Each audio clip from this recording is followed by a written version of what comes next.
नमस्कार साथियों, भूगोल की तीसरी कक्षा में आपका स्वागत है। आज हम दक्षिण अमेरिका महाद्वीप का अध्ययन करेंगे। साथियों, दक्षिण अमेरिका महाद्वीप में सबसे महत्वपूर्ण तथ्य आपका एंडीज़ पर्वत श्रृंखला है, जिससे परीक्षा दृष्टि से बहुत ही महत्वपूर्ण है और बीपीएससी की परीक्षाओं में इससे संबंधित बहुत प्रश्न पूछे गए हैं। तो साथियों, आपको मैं एंडीज़ पर्वत श्रृंखला का पहले यहाँ पे जो आपका पॉलिटिकल मैप वहाँ से समझा दे रहा हूँ। तो आपको साथियों ध्यान रखना है कि जो एंडीज़ पर्वत श्रृंखला है ये वेनेजुएला से स्टार्ट होता है, कोलंबिया से होते हुए इक्वाडोर नीचे आपका, फिर पेरू, फिर बोलीविया और फिर यहाँ पे आपका जो है अर्जेंटीना और साथ में ये पूरा जो जा रहा है आपका चिली। तो ये साथियों आपका 7 देशों में इसका विस्तार है और आपका ये उत्तर से दक्षिण की तरफ, उत्तर से जो है दक्षिण की तरफ आपका विस्तार है और यह विश्व का सबसे लंबा पर्वत श्रृंखला है। तो आपको इसके बारे में ध्यान रखना है और परीक्षा दृष्टि से बहुत ही महत्वपूर्ण है। यहाँ पे भौगोलिक जो मानचित्र है वहाँ पे मैं आपको दिखा दे रहा हूँ। ये आपका जो है एंडीज़ पर्वत श्रृंखला है जो पूरा दक्षिण अमेरिका के उत्तरी सिरे से लेकर दक्षिणी सिरे तक गया हुआ है और ये पश्चिमी तट पे स्थित है। तो आपको ध्यान रखना है कि दक्षिण अमेरिका के पश्चिमी तट पर स्थित है। तो इसमें आते हैं हम लोग, जो महत्वपूर्ण तथ्य हैं उसको हम लोग यहाँ पे देखेंगे। तो पहला चीज़ है कि एंडीज़ पर्वत श्रृंखला जो है दुनिया की सबसे लंबी पर्वत श्रृंखला है और इसकी लंबाई आपको ध्यान रखना है 8,900 किलोमीटर है। दूसरा पॉइंट है कि हिमालय के बाद विश्व की दूसरी सबसे ऊंची पर्वत श्रेणी है और इसकी औसत ऊंचाई आपको ध्यान रखना है वो 4,000 मीटर है। तो आपको ध्यान रखना है कि हिमालय के बाद विश्व की दूसरी सबसे ऊंची पर्वत श्रेणी है एंडीज़ पर्वत श्रेणी और इसकी अवस्थिति यानी कि इसका लोकेशन कहाँ पे है, तो लोकेशन जो है दक्षिण अमेरिका के पश्चिमी तट पर स्थित है, उत्तर से दक्षिण विस्तार की ओर। और इसका जो विस्तार है वह आपको ध्यान रखना है। तो इसका आपको विस्तार जो है ये 7 देशों में है, उत्तर से दक्षिण दिशा में जो है स्थापित है और ये आपका 7 देशों में आता है। और 7 देश कौन से हैं, तो आपको ध्यान रखना है Venezuela, Colombia, Ecuador, Peru, Bolivia, Argentina और चिली। और साथियों आपको ध्यान रखना कि चिली में एंडीज़ पर्वत श्रृंखला का सर्वाधिक विस्तार है। तो आपको ये 7 देश जो है एंडीज़ पर्वत श्रृंखला से संबंधित है जहाँ पे इनका विस्तार है, तो आपको ये ध्यान रखना है। आगे बढ़ते हैं। तो एंडीज़ पर्वत श्रृंखला के बारे में महत्वपूर्ण तथ्य है कि यह नवीन वलित पर्वत का उदाहरण है। नवीन वलित पर्वत को नवीन मोड़दार पर्वत भी बोलते हैं और इसको इंग्लिश में यंग फोल्ड माउंटेन्स भी बोलते हैं। और साथियों जो नवीन वलित पर्वत होते हैं उनका जो संबंध होता है वो अभिसारी प्लेट सीमांत से होता है। जैसे हम लोगों ने उत्तर अमेरिका में रॉकी पर्वत श्रृंखला देखा था, तो आपका रॉकी पर्वत श्रृंखला भी जो है अभिसारी प्लेट सीमांत से संबंधित है। और जहाँ पे अभिसारी प्लेट सीमांत होता है वहाँ वो जो क्षेत्र होते हैं वो भूकंप और ज्वालामुखी से प्रभावित होते हैं। तो हम लोग जो है यहाँ पे ज्वालामुखी पर्वत भी देखेंगे, अध्ययन करेंगे। आगे बढ़ते हैं साथियों। एंडीज़ का जो है या दक्षिण अमेरिका की बात करें, एंडीज़ पर्वत श्रृंखला या दक्षिण अमेरिका की बात करें, जो सबसे ऊंची चोटी है इसका नाम है अकोंकागुआ और यहाँ पे जो है इसकी जो आपकी ऊंचाई है वह है 6,960 मीटर। बहुत इंपॉर्टेंट है, तो आपको ध्यान रखना है, परीक्षा दृष्टि से बहुत बार पूछा गया है। और साथियों अकोंकागुआ के बारे में एक तथ्य और है कि एशिया के बाहर जो है विश्व का सबसे ऊँचा पर्वत है। बाकी एशिया में आपको पता ही है कि विश्व का सबसे ऊंचा पर्वत माउंट एवरेस्ट है और एशिया से बाहर जो आपका अकोंकागुआ है। साथ में अकोंकागुआ जो है एंडीज़ या दक्षिण अमेरिका की सबसे ऊंची चोटी है। तो ये बहुत ही महत्वपूर्ण है। और यहाँ पे मैं आपको अकोंकागुआ का लोकेशन दिखा दे रहा हूँ।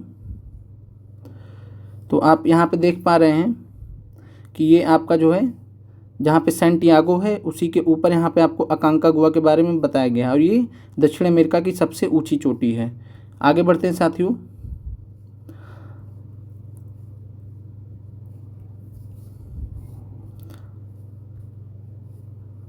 और फिर उसके बाद हम लोग आते हैं कोटोपैक्सी चोटी पे। तो कोटोपैक्सी चोटी जो है इसकी जो ऊंचाई है वो 5,896 मीटर है और यह ज्वालामुखी पर्वत का एग्जाम्पल है और ये सक्रिय ज्वालामुखी है। तो आपको ये भी ध्यान रखना है कि सक्रिय ज्वालामुखी है। और साथियों ये भी प्रश्न आपका परीक्षा में पूछा गया है और इस क्या किस देश में स्थित है, तो आपको ध्यान रखना है कि इक्वाडोर में स्थित है। तो आपको यह ध्यान रखना है। और इसके अलावा कोटोपैक्सी के बाद हम बात करें तो आपका जो है चिम्बराजो। तो चिम्बराजो आपको ध्यान रखना है, ये मृत ज्वालामुखी का उदाहरण है, पूछा गया है परीक्षा में और इसकी ऊंचाई जो है 6,267 मीटर है और यह इक्वाडोर की सबसे ऊंची चोटी है। तो चिम्बराजो और कोटोपैक्सी आपका दोनों कहाँ पे स्थित है साथियों, तो आपका ये दोनों इक्वाडोर में स्थित है। तो आपको ये फैक्ट जो है परीक्षा दृष्टि से महत्वपूर्ण है और इसको आपको ध्यान रखना। आगे बढ़ते हैं, फिर आते हैं सेरो ओजोस डेल सलाडो। तो सेरो ओजोस डेल सलाडो भी बहुत महत्वपूर्ण है और इसकी जो ऊंचाई है वो है 6908 मीटर और यह विश्व का सबसे ऊंचा ज्वालामुखी पर्वत है। बहुत महत्वपूर्ण परीक्षा में पूछा गया है, आपको ध्यान रखना है। और साथियों यह भी सक्रिय ज्वालामुखी का उदाहरण है। अब इसके बाद जो है आपको मैं इन तीनों चोटियों के बारे में जो है जहाँ इनकी अवस्थिति या लोकेशन दिखा दे रहा हूँ, जिससे आपको समझने में आसानी होगी। तो आप यहाँ पे देख रहे हैं कोटोपैक्सी है और यहाँ पे आपका चिम्बोराजो है। तो ये दोनों ही आपका जो है इक्वाडोर में स्थित हैं। तो आपको ये ध्यान रखना है, कोटोपैक्सी या फिर कोटोपैक्सी के बाद चिम्बोराजो है। और साथियों यहाँ पर आपका सेरे ओजोस डेल सलाडो है, 6908 मीटर और यह दक्षिण अमेरिका कहले या विश्व का सबसे ऊंचा ज्वालामुखी पर्वत है। तो सबसे ऊंचा ज्वालामुखी पर्वत की संज्ञा इसको प्राप्त है, इसलिए बहुत महत्वपूर्ण है। फिर हम लोग आएंगे तो जो है अब अगले पॉइंट पे आते हैं, दक्षिण अमेरिका महाद्वीप से संबंधित। और जो अगला पॉइंट है वह है आपका दक्षिण अमेरिका के मरुस्थल। तो बहुत महत्वपूर्ण है दक्षिण अमेरिका के मरुस्थल। और इसमें साथियों जो आपका पहला मरुस्थल है जिसके बारे में हम लोग देखने जा रहे हैं वह है अटाकामा मरुस्थल। बहुत ही महत्वपूर्ण है, परीक्षा में बहुत बार पूछा गया है। तो अटाकामा मरुस्थल के बारे में आपको पहला फैक्ट ध्यान रखना है कि विश्व का सबसे शुष्क मरुस्थल है। तो आपको ध्यान रखना है कि ये अटाकामा मरुस्थल जो है विश्व का सबसे शुष्क मरुस्थल है। इसकी अब स्थिति कहाँ पे है? तो चिली में है। तो आपको ध्यान रखना है उत्तरी जो चिली है, चिली का जो उत्तरी पार्ट है वहाँ पे है। उसका क्षेत्रफल साथियों 1,05,000 स्क्वायर किलोमीटर है। तो आपको ये भी ध्यान रखना है। और यह शुष्क गर्म मरुस्थल का उदाहरण है। अटाकामा का मैं आपको लोकेशन दिखा दे रहा हूँ मैप में, जिससे आपको समझने में आसानी रहे। तो यहाँ आप देख पा रहे हैं कि उत्तरी चिली में जो है आपका ये अटाकामा मरुस्थल है। ठीक है साथियों, आगे बढ़ते हैं। और अटाकामा मरुस्थल से संबंधित एक फैक्ट आपको यहाँ और भी ध्यान रखना है कि चिक्की का माता या चिक्की का माटा जो है चिली में स्थित एक जगह है। और यह साथियों दुनिया में उत्खनन मात्रा के मामले में सबसे बड़ी खुली गड्ढे वाली तांबे की खदान है। तो जो कॉपर की जो ओपन पिट माइन होती है वो यहीं पे स्थित है, जो सबसे बड़ी है विश्व में। तो वो चिक्की कमाटा में स्थित है। और चिक्की कमाटा आपका कहाँ स्थित है? ये अटाकामा मरुस्थल में ही स्थित है। तो ये बहुत महत्वपूर्ण हो जाता है। और साथियों फिर आगे बढ़ते हैं, आपको ध्यान रखना कि अटाकामा मरुस्थल वहाँ पे सोना, नाइट्रेट और साथ में तांबा के लिए बहुत ज़्यादा प्रसिद्ध है और यहाँ पे इसका बहुत बड़े पैमाने पे उत्पादन भी होता है। फिर अगला है साथियों पैटागोनिया का मरुस्थल। तो पैटागोनिया का मरुस्थल का पहले हम लोग अब स्थिति देख लेते हैं मैप में। तो आप ये देख पा रहे हैं कि अर्जेंटीना में, दक्षिणी अर्जेंटीना में आप देख पा रहे हैं कि पैटागोनिया का मरुस्थल जो है आपका उत्तरी तट के पास में यहाँ पे दिखाया गया है। तो पैटागोनिया का मरुस्थल बहुत ही महत्वपूर्ण है। इसके बारे में हम संबंधित फैक्ट्स देखते हैं जो परीक्षा दृष्टि से महत्वपूर्ण है। तो आपका साथियों ये ध्यान रखना कि अर्जेंटीना का सबसे बड़ा रेगिस्तान है या सबसे बड़ा मरुस्थल है, पैटागोनिया स्टेपी भी कहते हैं इसको। तो पैटागोनियन स्टेपी या पैटागोनियन स्टेपीज को बोलते हैं। इसके अलावा वृष्टि छाया क्षेत्र, तो ये वृष्टि छाया क्षेत्र का उदाहरण है रेन शैडो रीजन जिसको इंग्लिश में बोलते हैं। और वृष्टि छाया क्षेत्र का मतलब होता है ऐसा क्षेत्र जिसको जो है जहाँ पे बारिश जो है बहुत कम मात्रा में होती है और यह जनरली पर्वत के दूसरे तरफ होता है। पर्वत के एक तरफ आपको साथियों जिधर से मानसून पवनें आती हैं उस साइड बारिश तो बहुत ज़्यादा होती है, लेकिन जो दूसरा साइड होता है पर्वत का वह जो है वृष्टि छाया क्षेत्र में आता है। तो आपको यह ध्यान रखना कि जो पैटागोनिया का मरुस्थल है वो वृष्टि छाया क्षेत्र की वजह से इसका निर्माण हुआ है और यह अर्जेंटीना का सबसे बड़ा रेगिस्तान है। फिर हम लोग आगे आते हैं तो दक्षिण अमेरिका के पठार देखते हैं। तो यहाँ पे दक्षिण अमेरिका के पठार में आपको जो है ब्राज़ीलियन उच्च भूमि को ध्यान रखना है, ये ब्राज़ील में स्थित है। माटो ग्रासो का पठार है, ये भी ब्राज़ील में स्थित है। इसके अलावा बोरबोरेमा का पठार, ये भी ब्राज़ील में स्थित है। तो ये तीनों आपको ध्यान रखने ब्राज़ील में स्थित है। इसके अलावा गुआना की उच्च भूमि जो आपका वेनेजुएला, गुआना और ब्राज़ील में स्थित है। इसके अलावा बोलीविया का पठार आपका बोलीविया में स्थित है। मैं इन सब का जो है आपको लोकेशन मैप में दिखा दे रहा हूँ जिससे आपको समझने में आसानी हो। तो आप यहाँ पे देख पा रहे हैं कि ब्राज़ीलियन उच्च भूमि ये ब्राज़ील में स्थित है। और इसके अलावा साथियों ये माटो ग्रासो का पठार, ये भी ब्राज़ील में आपका स्थित है। और साथ में आपका जो है यहाँ पे आप देख पा रहे हैं बोरबोरेमा का पठार, ये आपका उत्तरी ब्राज़ील में जो है पूर्वी तट पे स्थित है आपका। इसके अलावा अगर हम लोग देखें तो यहाँ आपका बोलीविया का पठार भी है। तो आपको जो है ये फैक्ट्स आपको परीक्षा दृष्टि से ध्यान रखने हैं। आगे बढ़ते हैं साथियों। और इसके अलावा आपको गुयाना की उच्च भूमि रह गया, तो एक बार इसको भी देख लेते हैं। तो आपका जो गुयाना की उच्च भूमि है ये यहाँ पे है। तो इधर आपका वेनेजुएला पड़ता है और नीचे आपका जो है ब्राज़ील के हिस्से में है और साथ में आपका जो है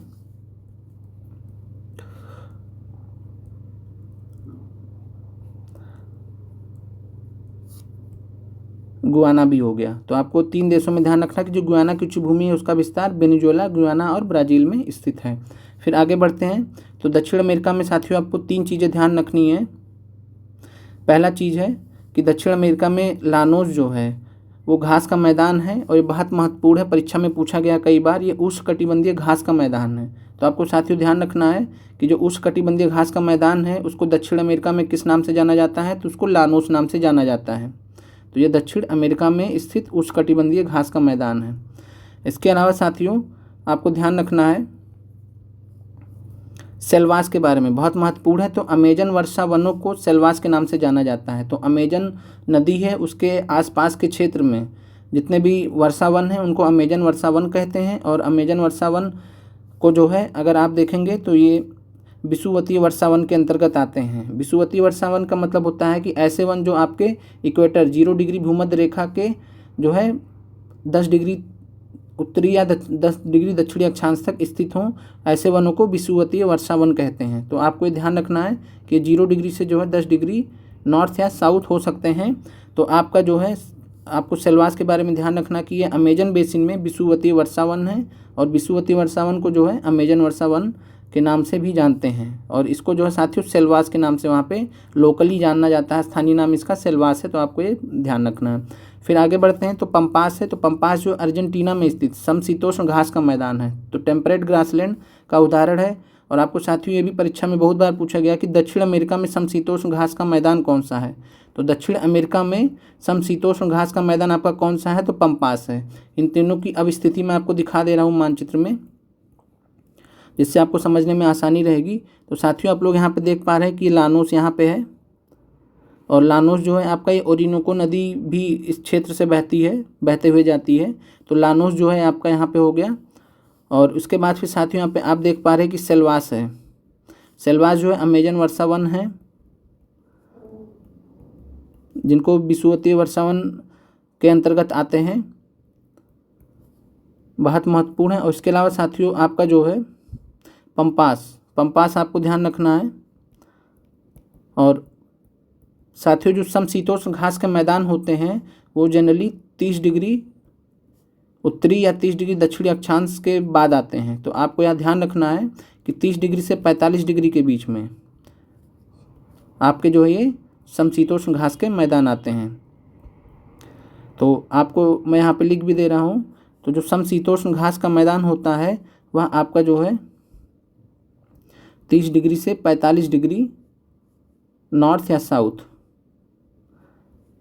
अक्षांश में ये पाए जाते हैं और यह बहुत महत्वपूर्ण है परीक्षा दृष्टि से।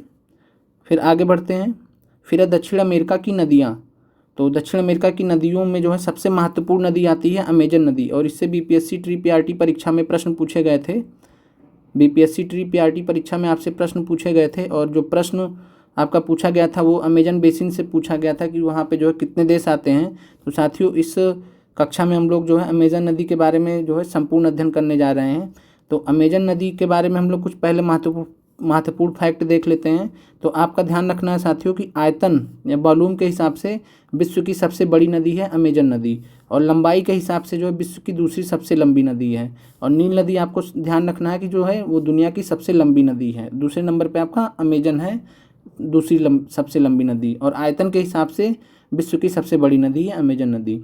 और अमेजन नदी तंत्र आपको ध्यान रखना है, अमेजन नदी तंत्र बहुत महत्वपूर्ण है। अमेजन नदी तंत्र विश्व का सबसे बड़ा नदी बेसिन क्षेत्र है और साथियों 9 देशों में है। तो आप समझ सकते हैं कि ये कितना बड़ा नदी बेसिन क्षेत्र है। और साथियों जो 9 देश हैं ये आपके Ecuador, Colombia, Venezuela, Guyana, Suriname, French Guiana, Peru, Bolivia और ब्राज़ील। तो आपको ये ध्यान रखना। और ब्राज़ील में सबसे ज़्यादा इसका जो बेसिन क्षेत्र सबसे बड़ा आपका ये ब्राज़ील में है। इसके अलावा अमेजन नदी आपका जो है 4 देशों से होकर बहती है, और 4 देश कौन से हैं? तो पेरू है, कोलंबिया है, बोलीविया है और ये आपका ब्राज़ील हो गया। तो ये 4 देश हैं आपको जो ध्यान रखने हैं।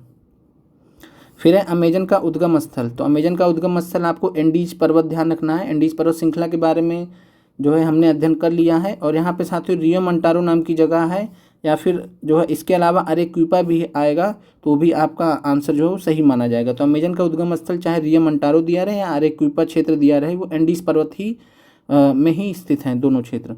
और साथियों अमेजन का जो मुहाना होते हैं उसको जो है क्या बोलते हैं? तो मकापा बोलते हैं। तो आपको ध्यान रखना है जो अमेजन का मुहाना है तो मकापा, उस क्षेत्र को मकापा बोलते हैं, और ये अटलांटिक महासागर में अमेजन नदी गिरती है, तो आपको ध्यान रखना है।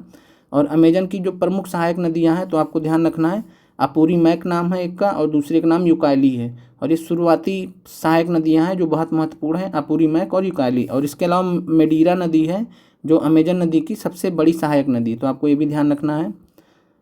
फिर इसके बाद हम लोग अमेजन नदी के बारे में मानचित्र में देख लेते हैं। अब साथियों यहाँ पे आप देख पा रहे हैं कि जो अमेजन नदी है, यहाँ पे आपको उकाइली नदी दिख रही है, और ये आपको अमेजन नदी का आपको दिख रहा है। और ये आप साथियों देख पा रहे हैं कि ये जो है एक हिसाब से जो आपका इक्वेटर है भूमध्य रेखा के समानांतर बहती है। तो अमेजन नदी को एक संज्ञा यह भी प्राप्त है कि यह इक्वेटर या भूमध्य रेखा या विषुवतीय रेखा के समानांतर बहती हुए जाती है। और यहाँ पे आप मेडीरा को देख पा रहे हैं जो इसकी सबसे बड़ी सहायक नदी है। और इसका जो मुहाना है, अमेजन नदी का मुहाना है, इसी को जो हम मकापा कहते हैं। ये जो क्षेत्र है तो इसी को क्या बोलते हैं? मकापा। और आपका यहाँ पे इक्वाडोर है, तो आपका जो देश आते हैं अमेजन नदी बेसिन क्षेत्र में, इक्वाडोर हो गया, यहाँ पे आपका जो कोलंबिया हो गया, यहाँ पे आपका जो है वेनेजुएला हो गया, फिर आपका गुयाना हो गया, और यहाँ पे सूरीनाम हो गया, फिर आपका यहाँ पे फ्रेंच गुयाना हो गया। इसके अलावा नीचे आपका ये ब्राज़ील का पूरा क्षेत्र हो गया, और फिर आप यहाँ पे नीचे आएंगे तो जो है पेरू हो गया, और साथ में जो है यहाँ पे आप इस क्षेत्र में आएंगे तो ये आपका बोलीविया हो गया। तो आपका जो है अमेजन नदी का जो विस्तार है या बेसिन क्षेत्र वो 9 देशों में आता है। और अमेजन नदी जो आप ये डायरेक्शन देख पा रहे हैं, तो जब इसकी बात आएगी कि अमेजन नदी किन 4 देशों से होकर बहती है, तो आपको यहाँ पे ध्यान रखना है सबसे ज़्यादा जो इसका विस्तार है वह ब्राज़ील में है। तो आगे बढ़ते हैं, और बाकी आप यहाँ पे देख पा रहे हैं कि अटलांटिक महासागर में अमेजन नदी का मुहाना है, तो अटलांटिक महासागर आपको ध्यान रखना है। आगे बढ़ते हैं,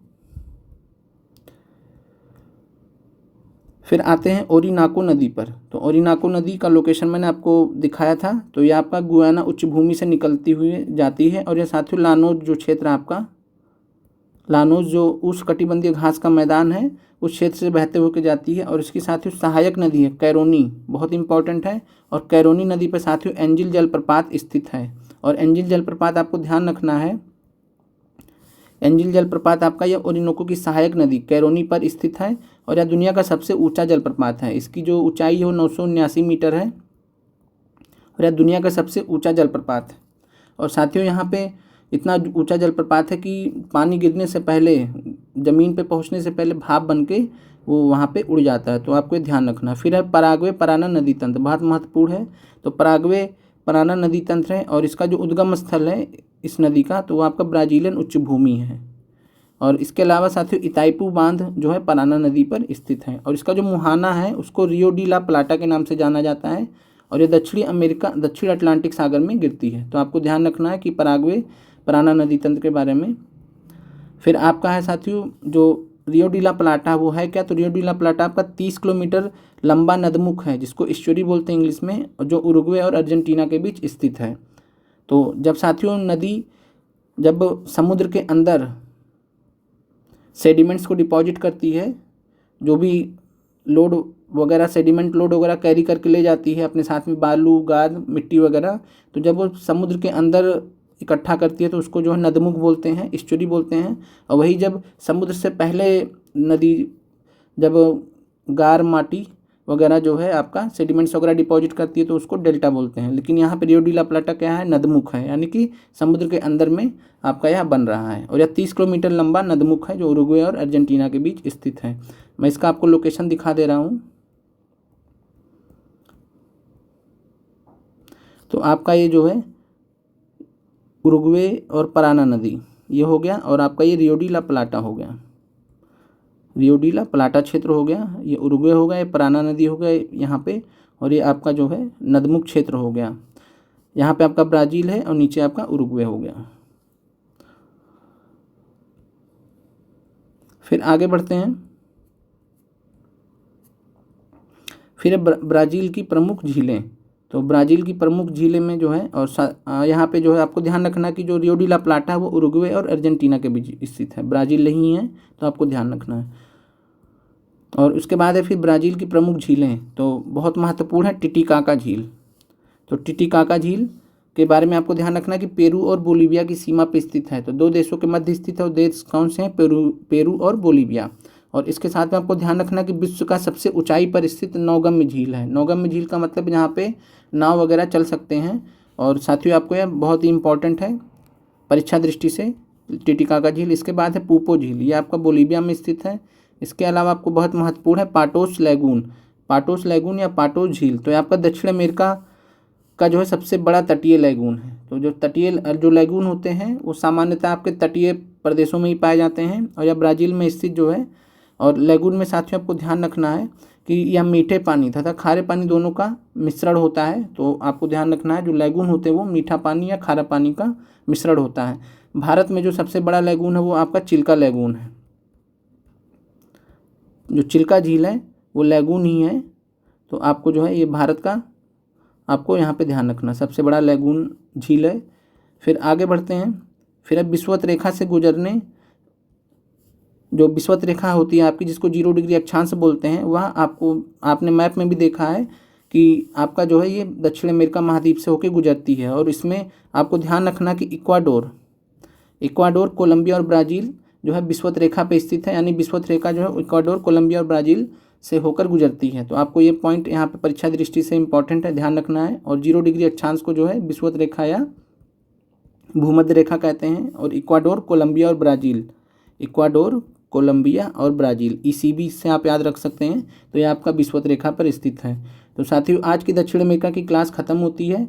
कल साथियों हम लोग अफ्रीका महाद्वीप के बारे में परीक्षा दृष्टि से जो BPSC परीक्षा में प्रश्न पूछे गए हैं, बहुत महत्वपूर्ण कक्षा होने वाली है। और आप लोग ज़्यादा से ज़्यादा इस वीडियो को शेयर करें अपने BPSC के साथियों में। और इसके अलावा जो UP PCS प्री परीक्षा की दृष्टि से भी यह वीडियो बहुत ही महत्वपूर्ण है। तो आप लोग को साथियों ध्यान रखना है।